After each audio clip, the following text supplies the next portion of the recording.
Hi, big welcome to the channel. I'm Gary. Thanks for joining me today for this look at Hand in Glove, the first Smith single. Loads of you have been asking me to look at this one.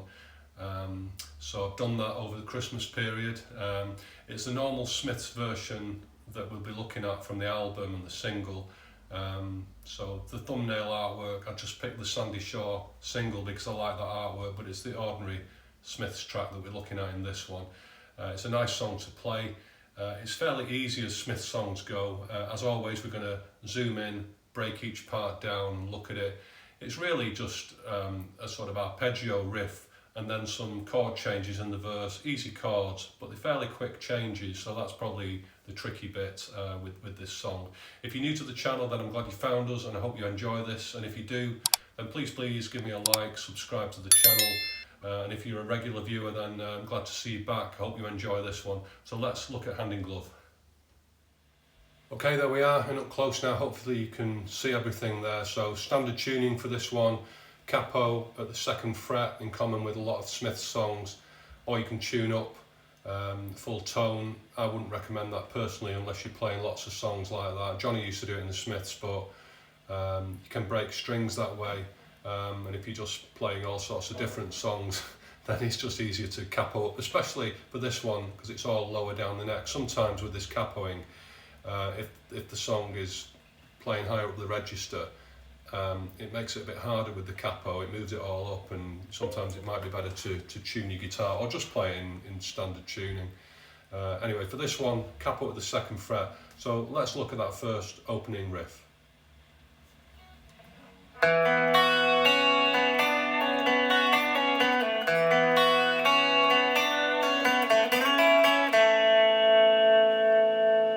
Okay, so it's a nice riff. We're just starting with an open D string, looking downwards, and then I'm holding down G2 from the capo, that note.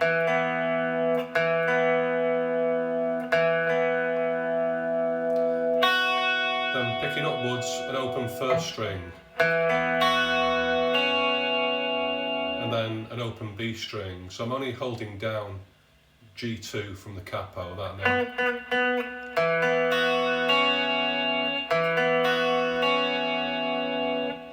Might look like I'm holding the B1 down from the capo there. I'm going to do that in a minute. It's just the position of my hand, but at the moment I'm only holding down G2. And then we're going to just hammer on and off B1 down to G2.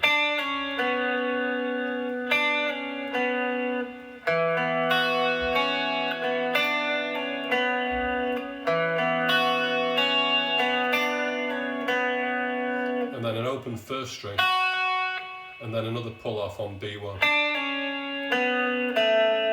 down to the open G string. So very slowly.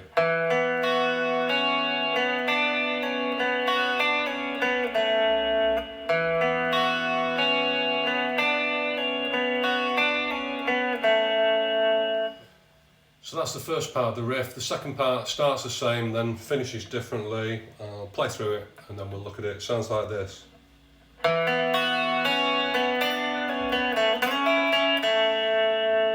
Okay, so it's exactly the same as our first bit. I'm just holding G2 there from the capo. Again, as I said before, if it looks as though my first finger's on B1, I'm not holding that down yet, but I might do it as I'm playing. I just get there in position, ready for the next part.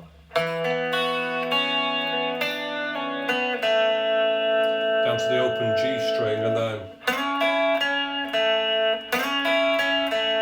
sliding up B1, G2, downward strike from the G string.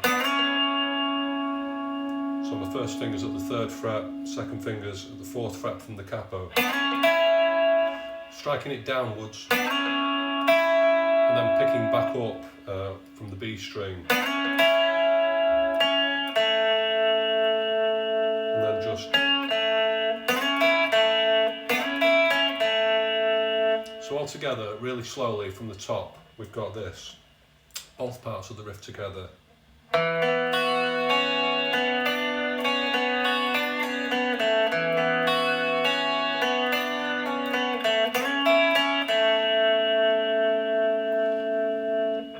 finish there.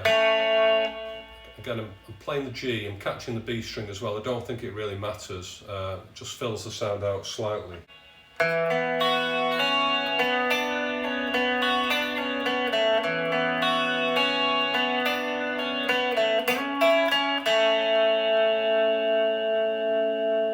Okay, just as a little variation on that, if you want to just mix it up slightly, there's a very sort of small, subtle thing you can add in. So as you play the first part, so I'm just playing, I've looked at that, you can just play, just hit the D string again, there.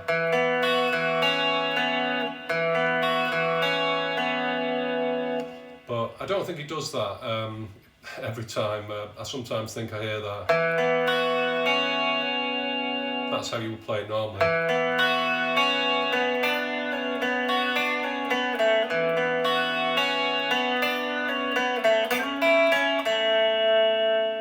Okay, so let's look at the verse chords now.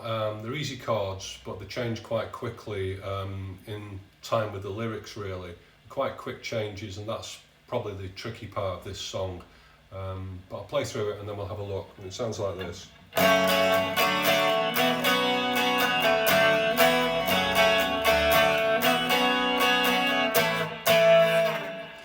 Okay, so E minor, it's like a down up strum from the low E, strumming all the string, up to a C. Same thing, but just picking from A3 there, from the root of the C chord. And then we go to this D sus2, which is D, but with an open first string. And then to an A sus2. So I'm just holding down D2 and G2 there. It's just an A chord, but with the, you normally hold that B2 down with it as well as a normal A chord. So it sounds more jangly and it rings out. And you'll notice that I'm playing it with my second and third fingers, that D sus2, because it's easier to go to that A sus2 from there. Normally you play a D chord, play with different fingering, but it's just quicker to do it that way because you're going to change very quickly. Okay, so far we've got this. Okay, down, up, and then just one down strike on that D sus2, and then one up strike on the A sus2. So if you keep, just bear in mind that strumming pattern, because it's going to help you to keep, fluid playing, really, fluid timing. And then we get, so that's just C, and then up to this D sus2, 2 downward strikes on each. So far again, just to recap.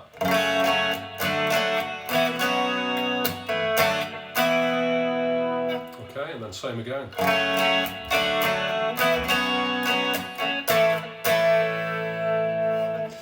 Yeah, just notice before I go to that G chord,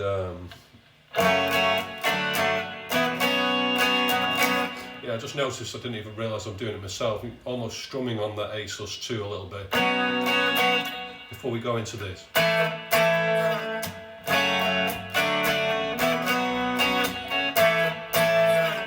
Just to keep time with the track. And that G is power chord. You really emphasise it, 2 downward strike. Drums are absolutely brilliant on this track, and really emphasise that part as well.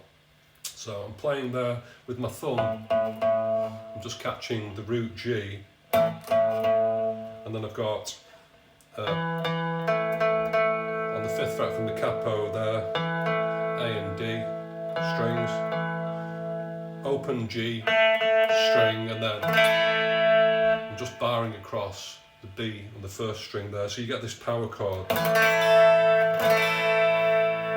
You can play a G chord obviously other ways, but that's how Johnny plays it when I've seen him doing things online.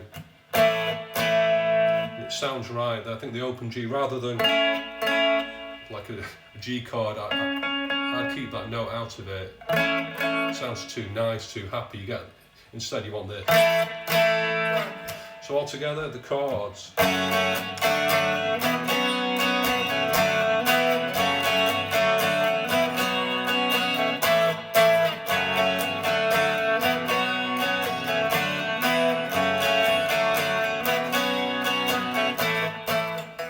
Alright, so I'll just bring all that together, play through what we've done from the top. It sounds like this.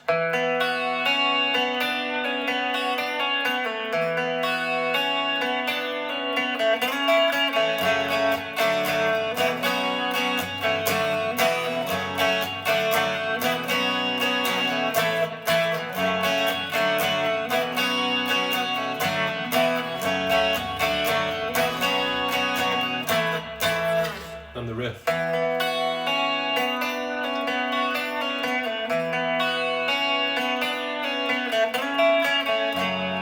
You go around again, and that's it. So there we go, that's Hand in Glove. I hope you've enjoyed that one. As always, let me know what you think. I'd love to hear from you and reply to everybody that gets in touch. I'm probably going to be doing Girl Afraid next. Again, that's one that a lot of people have been asking me to look at, so I'm just brushing that one up myself, and then that's going to be a future video over the next couple of weeks. As always guys, enjoy your guitar playing, and I'll see you really soon.